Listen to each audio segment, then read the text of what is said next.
Smith, and I'm here to read you one of my favorite books, Chrysanthemum. So grab your favorite stuffed animal. I have two of mine here, and get cozy so we can read our book. I'm going to be reading Chrysanthemum by Kevin Henkes. Chrysanthemum. The day she was born was the happiest day in her parents' lives. "She's perfect," said her mother. "Absolutely," said her father. And she was. She was absolutely perfect. "Her name must be everything she is," said her mother. "Her name must be absolutely perfect," said her father. And it was. Chrysanthemum. Her parents named her Chrysanthemum. Chrysanthemum grew and grew and grew. And when she was old enough to appreciate it, Chrysanthemum loved her name. She loved the way it sounded when her mother woke her up. She loved the way it sounded when her father called her for dinner. And she loved the way it sounded when she whispered to herself in the bathroom mirror, "Chrysanthemum, chrysanthemum, chrysanthemum." Chrysanthemum loved the way her name looked when it was written with ink on an envelope. She loved the way it looked when it was written with icing on her birthday cake. And she loved the way it looked when she wrote it herself with her fat orange crayon. Chrysanthemum, chrysanthemum, chrysanthemum. Chrysanthemum thought her name was absolutely perfect. And then she started school. On her first day, Chrysanthemum wore her sunniest dress and her brightest smile. She ran all the way. "Hooray," said Chrysanthemum, "school." But when Mrs. Chudd took roll call, everyone giggled upon hearing Chrysanthemum's name. Mrs. Chudd, Dawn, Eve, Lois, Al, Les, Kay, Max, Sue, Bill, Pat, Tom, Sam, Ken, Joe, Rita, Victoria, Chrysanthemum. "It's so long," said Joe. "It scarcely fits on your name tag," said Rita, pointing. "I'm named after my grandmother," said Victoria. "You're named after a flower." Chrysanthemum wilted. She did not think her name was absolutely perfect. She thought it was absolutely dreadful. The rest of the day was not much better. During nap time, Victoria raised her hand and informed Mrs. Chudd that Chrysanthemum's name was spelled with 13 letters. "That's exactly half as many letters as there are in the entire alphabet," Victoria explained. "Thank you for sharing that with us, Victoria," said Mrs. Chudd. "Now put your head down."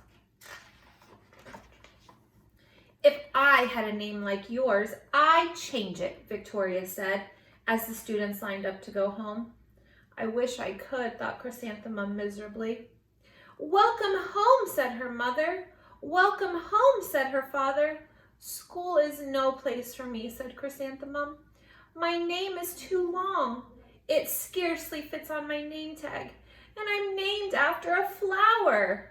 "Oh, pish," said her mother. "Your name is beautiful, and precious, and priceless, and fascinating, and winsome," said her father. "It's everything you are," said her mother. "Absolutely perfect," said her father. Chrysanthemum felt much better after her favorite dinner, macaroni and cheese with ketchup, and an evening filled with hugs and kisses and parcheesi. That night, Chrysanthemum dreamed that her name was Jane. It was an extremely pleasant dream. The next morning, Chrysanthemum wore her most comfortable jumper. She walked to school as slowly as she could. She dragged her feet in the dirt. "Chrysanthemum, chrysanthemum, chrysanthemum," she wrote.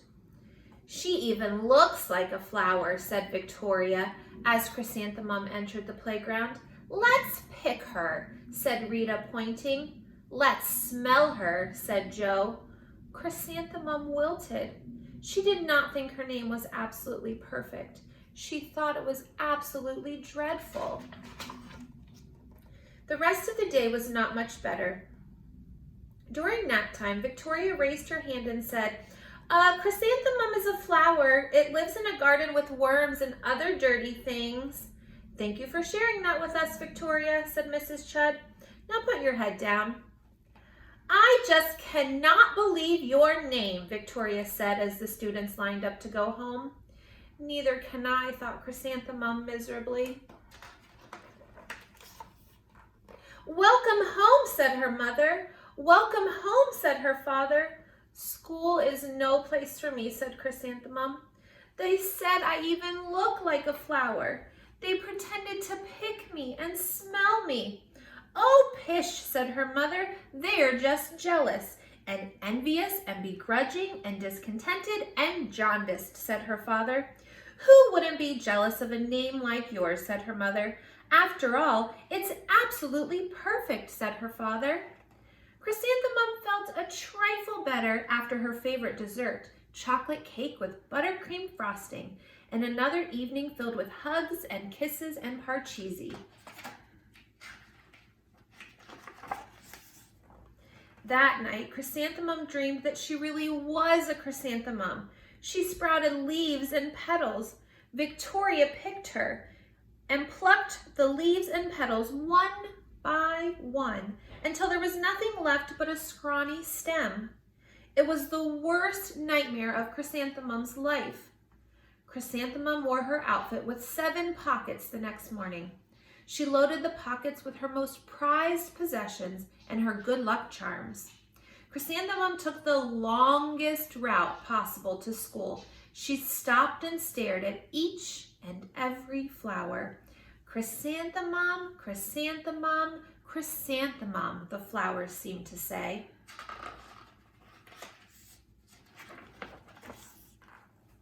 That morning, the students were introduced to Mrs. Twinkle, the music teacher.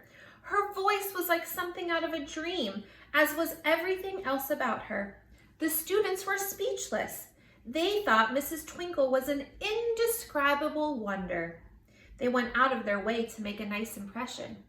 Mrs. Twinkle led the students in scales. Then she assigned roles for the class musicale. Victoria was chosen as the dainty fairy queen. Rita was chosen as the spiffy butterfly princess. Jo was chosen as the all-important pixie messenger, and Chrysanthemum was chosen as a daisy. Chrysanthemum's a daisy, chrysanthemum's a daisy. Jo and Rita and Victoria chanted, thinking it was wildly funny. Chrysanthemum wilted. She did not think her name was absolutely perfect. She thought it was absolutely dreadful. What's so humorous? Asked Mrs. Twinkle. Chrysanthemum, was the answer. Her name is so long, said Jo. It scarcely fits on her name tag, said Rita, pointing. I'm named after my grandmother, said Victoria. She's named after a flower. My name is long, said Mrs. Twinkle. It is, said Jo. My name would scarcely fit on a name tag, said Mrs. Twinkle. It would, said Rita, pointing. And, said Mrs. Twinkle, I'm named after a flower too. You are, said Victoria. Yes, said Mrs. Twinkle. My name is Delphinium. Delphinium Twinkle. And if my baby is a girl, I'm considering Chrysanthemum as a name. I think it's absolutely perfect. Chrysanthemum could scarcely believe her ears. She blushed, she beamed, she bloomed. Chrysanthemum, chrysanthemum, chrysanthemum. Jo, Rita, and Victoria looked at Chrysanthemum longingly. Call me Marigold, said Jo. I'm Carnation, said Rita, pointing. My name is Lily of the Valley, said Victoria. Chrysanthemum did not think her name was absolutely perfect. She knew it. Overall, the class musicale was a huge success. Chrysanthemum was absolutely perfect as a daisy. Victoria made the only mistake. She completely forgot her lines as the dainty fairy queen. Chrysanthemum thought it was wildly funny, and she giggled throughout the entire dance of the flowers. Eventually, Mrs. Twinkle gave birth to a healthy baby girl, and of course, she named her Chrysanthemum. I hope you guys enjoyed listening to my story, Chrysanthemum. It's one of my favorites, and I hope you all know that you are all perfectly perfect in every single way. Have a great day.